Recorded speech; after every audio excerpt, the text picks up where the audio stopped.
And we are live. Hi, Carrie. Hello.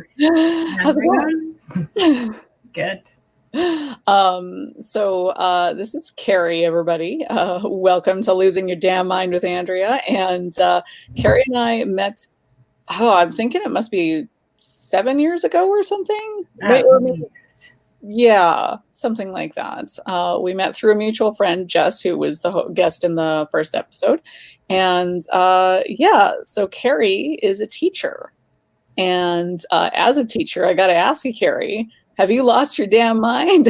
Well, depends on the day, for sure. Some days are good. Some days are positive, like, I guess, fulfilling or whatever. I feel like I'm doing my job. Some days it's a struggle. So how, like with I assume you're doing some online teaching. How does that work for the world right now? So some of my teaching is online. I have like a Google Classroom that I use, and some of the kids are on there, but just with I guess some of the family situations, some of the kids don't have Wi-Fi access, or they don't have enough devices for maybe they'll have like one device per like household. So that's kind of tricky for them that way. And even the engagement piece, because I don't get to see them face to face. That's like that's a big part of like what I'm trying to do now. And also giving out paper packet, like take home packages for the kids that don't have access. So yeah. But yeah, so the classroom, like I post every day, and some, activities like academic based, and some stuff just to get them engaged and keep them thinking and interested and questioning the world. And yeah, so it's a bit of everything, I guess. Yeah, I assume that they're probably not questioning, but science is probably a much bigger area of interest right now, just because of the world, I would think. Yeah, like the why. Yeah, for sure. Yeah, exactly. So that definitely sounds like it could be stressful, especially like you said, the engagement, because I'm sure for some people this as a way to talk to somebody, like it's just not the same as being in person. So do you feel like some of the kids are struggling more with that?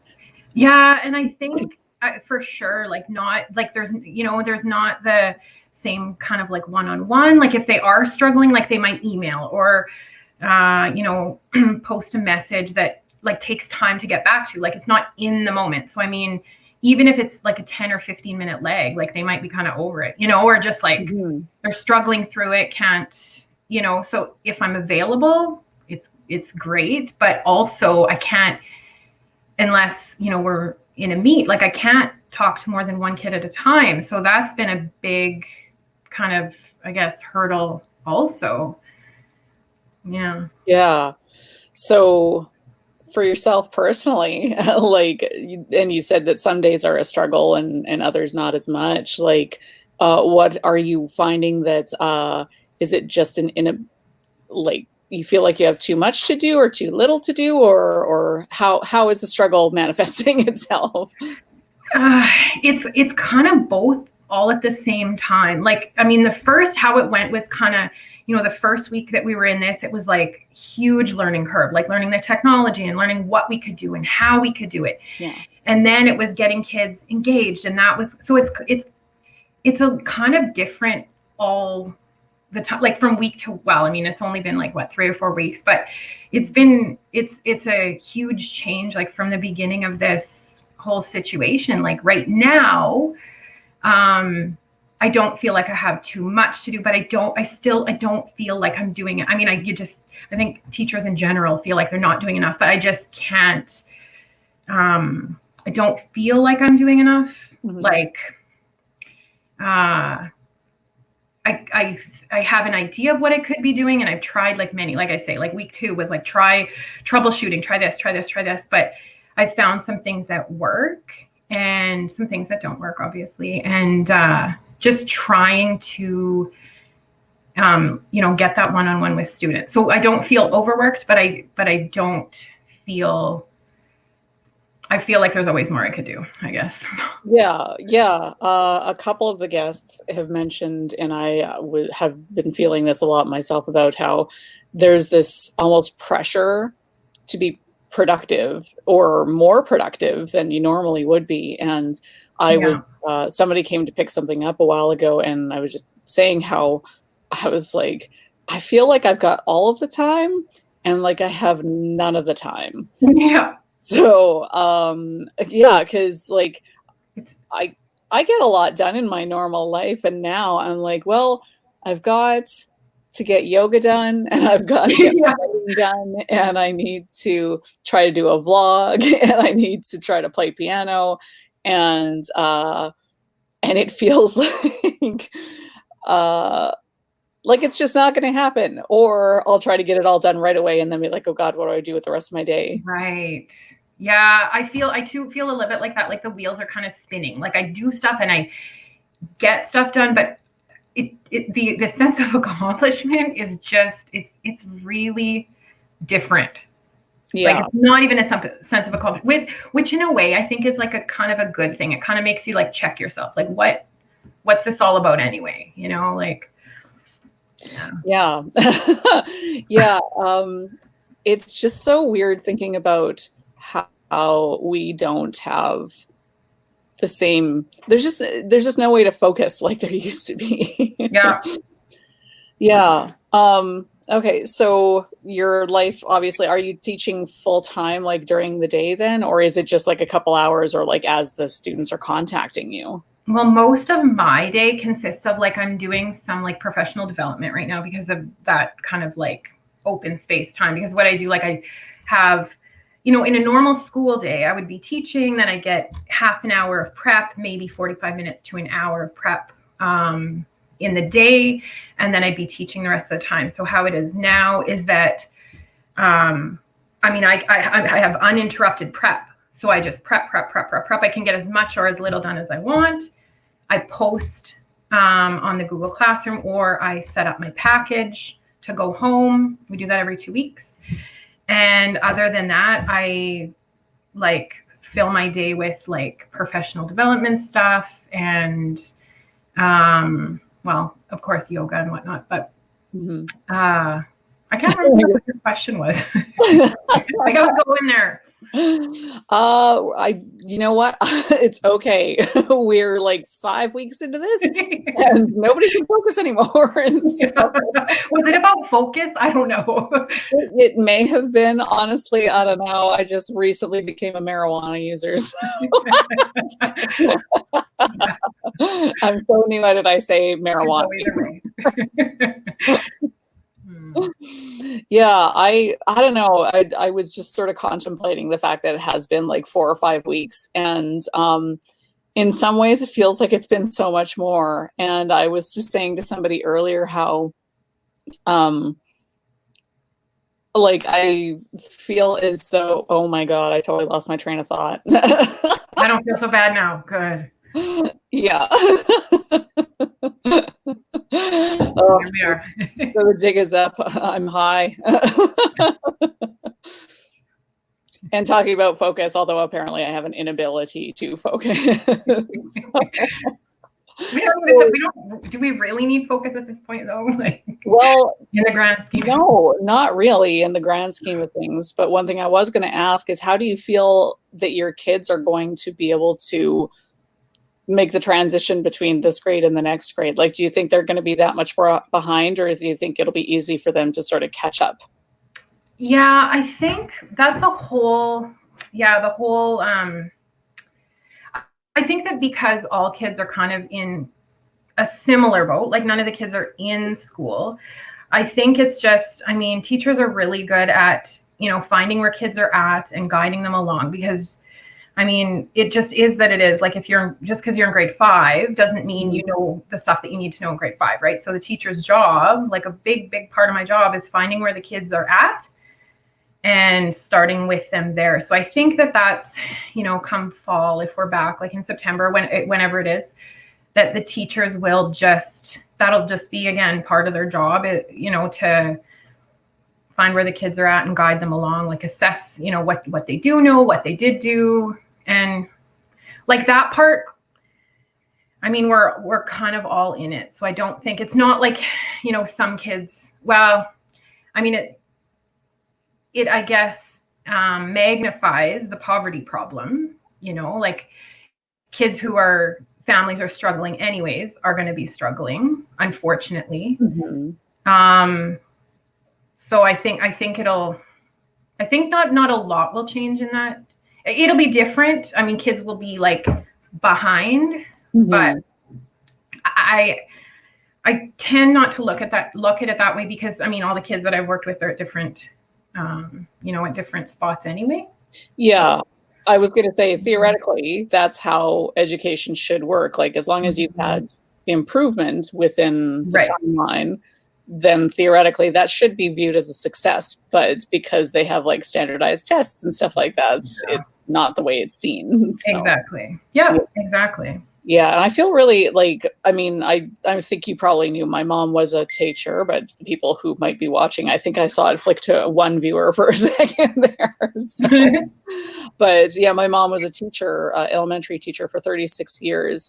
And she complained about that sort of thing a lot too, that you might have a kid that if a kid starts here and winds up here, even if all the rest of the students are here, that doesn't mean that they failed, which is really, we don't fail kids like grades wise, but we still fail kids.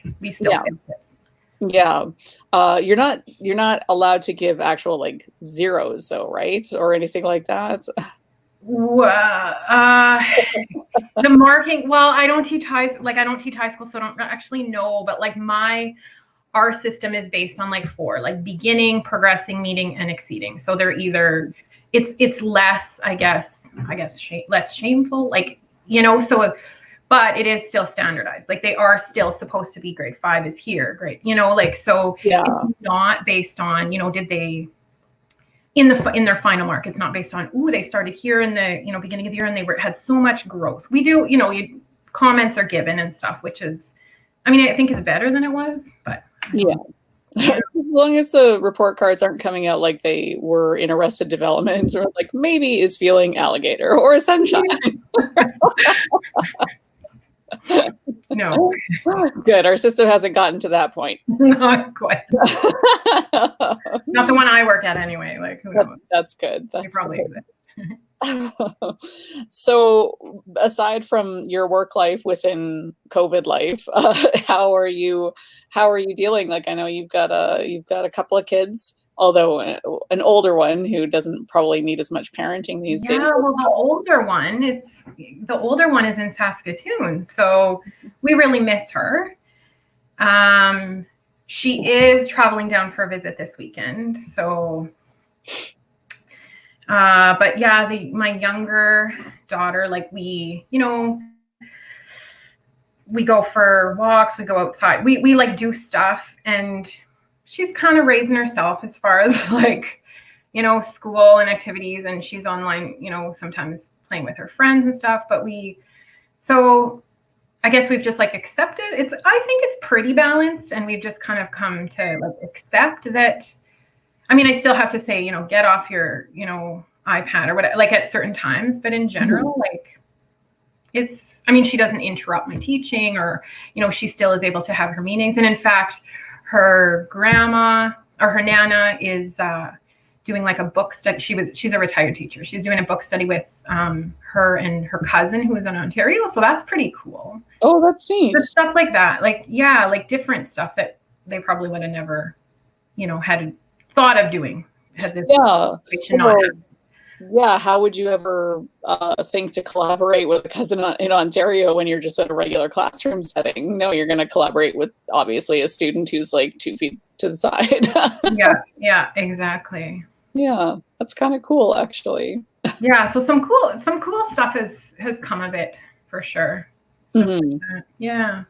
So, trying to keep them a little shorter now, which is sometimes difficult because I'm a little bit of a chatter. But so I always try to end on a positive note. Plus, these can sometimes go on a little long too.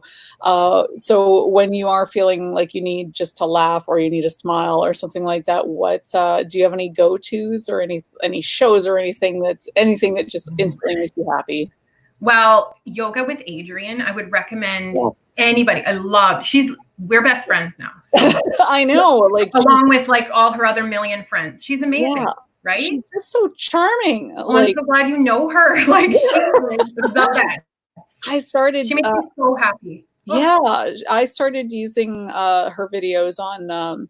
I made a New Year's resolution that I was going to try to do yoga because just after everything that happened with my dad, I was like, I'm not a kid anymore. I need to try to be a little healthier and more mindful about how I'm treating my body and what I'm putting into my body and all that. Hence the pot. But so I decided to just do a random yoga video on New Year's Day, and then Facebook was listening to me because it recommended, oh, you should check out this thing. It's a 30-day challenge. And I was like, oh, so I started it on January 2nd, finished the challenge. And yeah. And then I was like, yeah, I love that she, without actually meeting you, makes you feel like it's okay. Like it doesn't have to be perfect, or don't try to compete with anybody but yourself and that sort of thing. Yeah. Yeah, I agree. It's like she's up in your business. She's amazing. Mm-hmm. Yeah. Yoga and, bike riding with my dog, walking with my husband and my younger daughter. Golden Girls, got back into Golden Girls. Oh, sweet. So good. Like I thought, ooh, is it going to be like one of those like uncomfortable shows, like didn't have memories, like stuff that I watched when I was a kid, was kind of like inappropriate, inappropriate in a bad way, but it's all like, slightly, but it's so good. So funny. Such a good laugh. Yeah. And, just like chatting with like, my brother and my dad, like people that I wouldn't, chat with like regularly, I guess, I call my brother and my dad and my mom and whatever, but like, I think we talk more, which is kind of cool. So, and like extended family and other friends and stuff too. Yeah. I'm sure that a lot of people, like for the opening up of the province, like just the virtual households is probably a lot of people are having a sigh of relief now, just because at least if they're like, I can at least see my parents, even if I still can't hug them or whatever. Yeah. So, yeah. All right. Well, I think that probably we're going to wrap up in a nice time, so people hadn't lost their train of thought. Like I have, but so thank you for agreeing to be a guest, and I guess we will see you probably sometime as soon as everybody's allowed to be out in the world again. Sounds awesome. Thanks, Andrea. All right. Thanks, Carrie. Bye.